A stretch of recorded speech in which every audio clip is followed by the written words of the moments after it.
Have you ever noticed that people remember you only when they need something?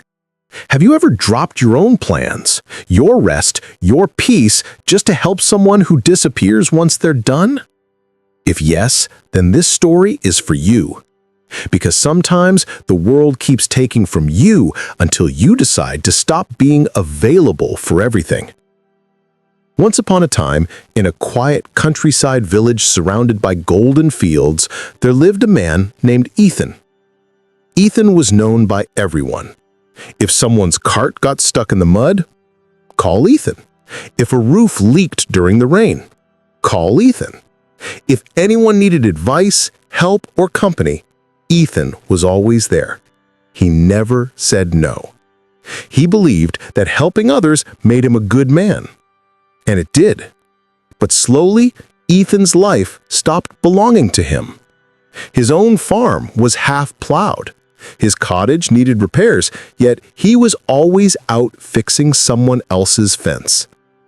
Every evening when he came home tired and dusty, his mother would sigh and say, "Ethan, my dear, you help everyone, but who helps you?" He would smile faintly. "It's all right, Mom. One day they'll remember my kindness." But that day never came. One evening, dark clouds gathered. The villagers rushed to save their crops before the storm. Ethan, too, ran to help his friend Jacob, whose haystacks were still lying open. Together, they worked quickly, covering everything. While Ethan's own wheat lay uncovered in his field, the rain came hard. By the time he reached home, it was too late. His entire crop was ruined. He sat silently on his porch, water dripping from his hair, staring at the muddy field that once gave him hope. That night, his mother said softly, "You saved everyone's harvest, except your own." Ethan didn't reply, but something deep inside him broke. The next morning, Ethan walked to the edge of the village to meet old George, a wise farmer who lived near the river. "George," he said, "I don't understand.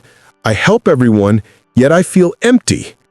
I'm not tired from work, I'm tired from people." Old George looked at the flowing river and said, "Ethan, do you see this river? It gives water to all the trees, the fields, the animals. But when it rains too much and the river forgets its own path, what happens?" Ethan thought for a moment. "It floods and destroys everything." "Exactly," said George. "Even kindness needs boundaries.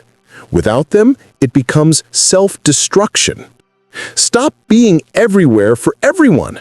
Be somewhere for yourself." Then he gave Ethan a simple task.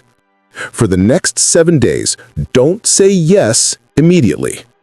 When someone asks for help, pause and ask yourself, can I really afford this right now? If you can't, just say, not today. Watch what happens. That week felt strange for Ethan. On the first day, Jacob came running. "Ethan, my bull is sick. Come help me take it to the doctor." Ethan looked at his half-plowed field. His heart pulled in 2 directions.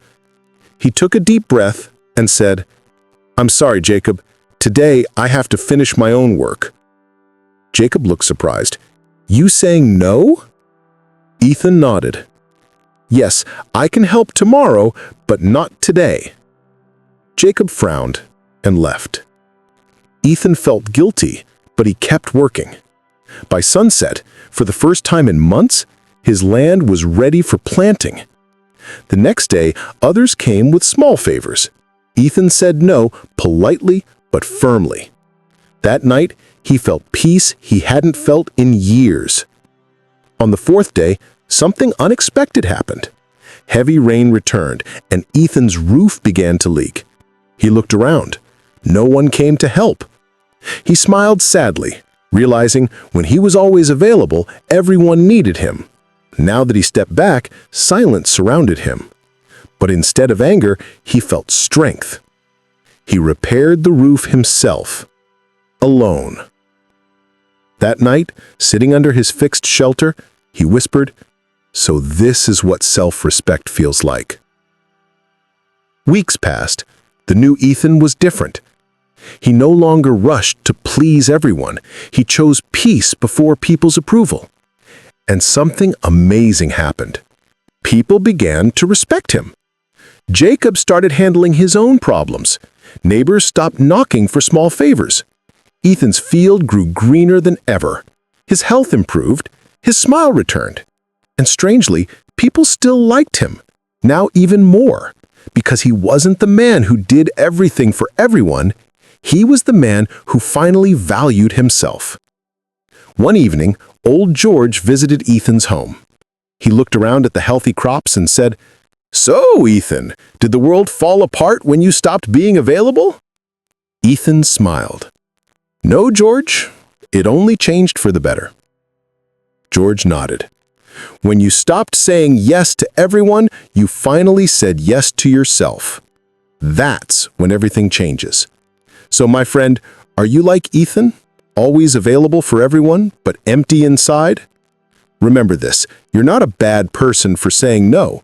You're just choosing peace over pressure. When you stop being everywhere for everyone, you finally become someone for yourself. People respect what you protect. So protect your time, your mind, and your energy. And if this story touched your heart, subscribe to Tales by Novira.